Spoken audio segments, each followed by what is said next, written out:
بسم اللہ الرحمن الرحیم۔ ایک بار جبرائیل علیہ السلام نبی کریم صلی اللہ علیہ وآلہ وسلم کے پاس آئے تو آپ صلی اللہ علیہ وآلہ وسلم نے دیکھا کہ جبرائیل کچھ پریشان ہے۔ آپ نے فرمایا، جبرائیل کیا معاملہ ہے کہ آج میں آپ کو غمزدہ دیکھ رہا ہوں؟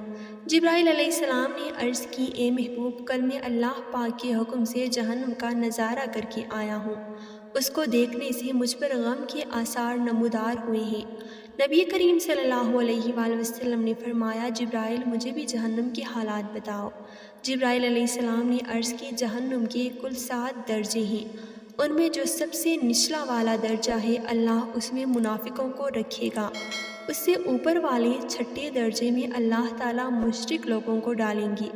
اس سے اوپر 5ویں درجے میں اللہ سورج اور چاند کی پرستش کرنے والوں کو ڈالیں گے۔ 4 درجے میں اللہ پاک آتش پرست لوگوں کو ڈالیں گے۔ 3 درجے میں اللہ پاک یہود کو ڈالیں گے۔ 2 درجے میں اللہ تعالیٰ عیسائیوں کو ڈالیں گے۔ یہ کہہ کر جبرائیل علیہ السلام خاموش ہو گئے تو نبی کریم صلی اللہ علیہ وآلہ وسلم نے پوچھا، جبرائیل آپ خاموش کیوں ہو گئے؟ مجھے بتاؤ پہلے درجے میں کون ہوگا؟ جبرائیل علیہ السلام نے عرض کیا، اے اللہ کے رسول صلی اللہ علیہ وآلہ وسلم، پہلے درجے میں اللہ پاک آپ کی امت کے گنہگاروں کو ڈالیں گے۔ جب نبی کریم صلی اللہ علیہ وآلہ وسلم نے یہ سنا کہ میری امت کو بھی جہنم میں ڈالا جائے گا تو آپ بے حد غمگین ہوئے اور آپ نے اللہ کے حضور دعائیں کرنا شروع کی۔ 3 دن ایسے گزارے کہ اللہ کے محبوب مسجد میں نماز پڑھنے کے لیے تشریف لاتے، نماز پڑھ کر حجرے میں تشریف لے جاتے اور دروازہ بند کر کے اللہ کے حضور رو رو کر فریاد کرتے۔ صحابہ حیران تھے کہ نبی کریم صلی اللہ علیہ وآلہ وسلم پہ یہ کیسی کیفیت طاری ہوئی ہے۔ مسجد سے حجرے جاتے ہیں، گھر بھی تشریف لے کر نہیں جا رہے۔ جب تیسرا دن ہوا تو سیدنا ابوبکر صدیق رضی اللہ تعالیٰ عنہ سے رہا نہیں گیا۔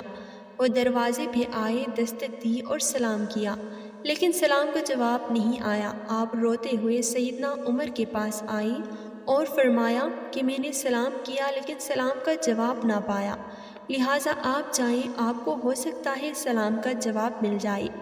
آپ رضی اللہ تعالیٰ عنہ گئے تو آپ نے 3 بار سلام کیا لیکن جواب نہ آیا۔ حضرت عمر رضی اللہ تعالیٰ عنہ نے سلمان فارسی کو بھیجا لیکن پھر بھی سلام کا جواب نہ آیا۔ حضرت سلمان فارسی رضی اللہ تعالیٰ عنہ نے واقعے کا تذکرہ حضرت علی رضی اللہ تعالیٰ عنہ سے کیا۔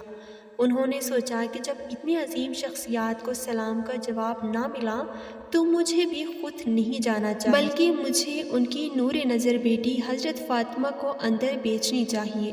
لہٰذا آپ نے فاطمہ رضی اللہ تعالیٰ عنہ کو سب احوال بتا دیا کہ آپ حجرے کے دروازے پر آئیں۔ ابا جان السلام علیکم۔ بیٹی کی آواز سن کر محبوب کائنات اٹھے، دروازہ کھولا اور سلام کا جواب دیا۔ ابا جان، آپ پہ کیا کیفیت طاری ہے کہ 3 دن سے آپ یہاں تشریف فرما ہے؟ نبی کریم صلی اللہ علیہ وآلہ وسلم نے فرمایا کہ جبرائیل علیہ السلام نے مجھے آگاہ کیا ہے کہ میری امت بھی جہنم میں جائے گی۔ فاطمہ بیٹی، مجھے اپنی امت کے گنہگاروں کا غم کھائے جا رہا ہے اور میں اپنے مالک سے دعائیں کر رہا ہوں کہ اللہ ان کو معاف کر اور جہنم سے بری کر۔ یہ کہہ کر آپ پھر سجدے میں چلے گئے اور رونا شروع کیا، یا اللہ میری امت، یا اللہ میری امت کے گنہگاروں پر رحم کر ان کو جہنم سے آزاد کر۔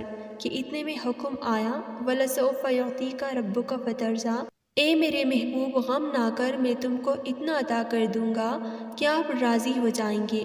آپ خوشی سے کھل اٹھے اور فرمایا، لوگوں، اللہ نے مجھ سے وعدہ کر لیا ہے کہ وہ روز قیامت مجھے میری امت کے معاملے میں خوب راضی کریں گے، اور میں نے اس وقت تک راضی نہیں ہونا جب تک میرا آخری امتی بھی جنت میں نہ چلا جائے۔ اراج کی بستی سے ایک شخص اونٹ لے کر مکہ آیا۔ ابو جہل نے اس سے اونٹ خرید لیے، پھر قیمت ادا کرنے سے انکاری ہو گیا۔ اراشی مایوس ہو کر قریش کے مجلس میں آیا اور ان سے مدد مانگی۔ اس نے کہا، قریش کے لوگوں، میں ایک اجنبی مسافر ہوں اور ابو الحکم بن حشام نے میرا حق مار لیا ہے، کون سا شخص مجھے میرا حق دلائے گا؟ اس وقت رسول اللہ صلی اللہ علیہ وآلہ وسلم مسجد کے کونے میں تشریف فرما تھے۔ اہل مجلس سبھی منکرین حق تھے۔ انہیں شرارت سوجھی تو انہوں نے اراشی سے کہا، کیا تم دیکھ رہے ہو وہ شخص جو کونے میں بیٹھا ہے؟ وہی تمہارا حق دلا سکتا ہے۔ دراصل سرداران قریش جانتے تھے کہ ابو جہل حضور اکرم صلی اللہ علیہ وآلہ وسلم سے سخت عداوت رکھتا ہے۔ وہ ان حضرت صلی اللہ علیہ وآلہ وسلم کی سب کی چاہتے تھے اور مسافر سے مذاق کر رہے تھے۔ عراشی رسول اکرم صلی اللہ علیہ وآلہ وسلم کے پاس پہنچ گیا اور جا کر کہا، اے اللہ کے بندے، ابو جہل نے میرا حق مار لیا ہے اور میں اجنبی ہوں۔ ان لوگوں سے میں نے پوچھا کہ کون مجھے میرا حق دلا سکتا ہے، تو انہوں نے آپ کی طرف اشارہ کیا، بس آپ میرا حق دلا دیں، اللہ آپ پر رحم کرے۔ ان حضرت صلی اللہ علیہ وآلہ وسلم اس وقت اٹھ کھڑے ہوئے اور اس کے ساتھ چل دیے۔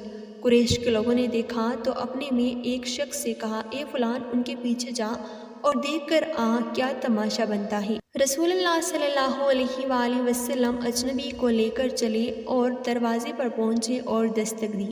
اس نے پوچھا، کون ہے؟ فرمایا، میں محمد صلی اللہ علیہ وآلہ وسلم ہوں، ذرا باہر نکلو۔ ابو جہل باہر نکلا تو اس کا رنگ اڑا ہوا تھا اور یوں معلوم ہوتا تھا کہ اس کے جسم میں روح نہیں ہے۔ آپ نے فرمایا، اس شخص کا حق ادا کرو۔ ابو جہل نے کہا، بہت اچھا، میں اس کا حق ابھی ادا کر دیتا ہوں۔ گھر کے اندر داخل ہوا، رقم لے کر آیا اور عراشی کے ہاتھ پر رکھ دیا۔ ان حضرت صلی اللہ علیہ وآلہ وسلم نے عراشی سے فرمایا، اچھا بھائی، خداحافظ، اور آپ چل دیے۔ عراشی قریش کے مجلس کے پاس سے گزرا اور ان سے کہا، اللہ تعالیٰ اسے جزائے خیر عطا فرمائے، خدا کی قسم وہ بڑا عظیم آدمی ہے، اس نے مجھے میرا حق دلا دیا۔ جس شخص کو قریش کے لوگوں نے تماشا دیکھنے کے لیے بھیجا تھا، اس سے انہوں نے کہا، تیرا ستیہ ناس ہو، تو نے کیا دیکھا؟ اس نے کہا، میں نے عجیب ترین معاملہ دیکھا، خدا کی قسم، جو ہی محمد صلی اللہ علیہ وآلہ وسلم نے اس کے دروازے پر دستک دی اور وہ باہر نکلا تو میں نے دیکھا کہ اس کا جسم میں گویا جان ہی نہیں۔ محمد صلی اللہ علیہ وآلہ وسلم نے اسے کہا کہ اس شخص کو اس کا حق ادا کر دو، تو بغیر حیل و حجت کے اس نے اس کا حق ادا کر دیا۔ تھوڑی دیر بعد ابو جہل مجلس میں آ پہنچا تو لوگوں نے اس سے کہا، تیری تباہی ہو جائے، تجھے کیا ہو گیا تھا؟ خدا کی قسم، تو نے جو حرکت کی اس کی تو ہمیں کبھی توقع ہی نہیں تھی۔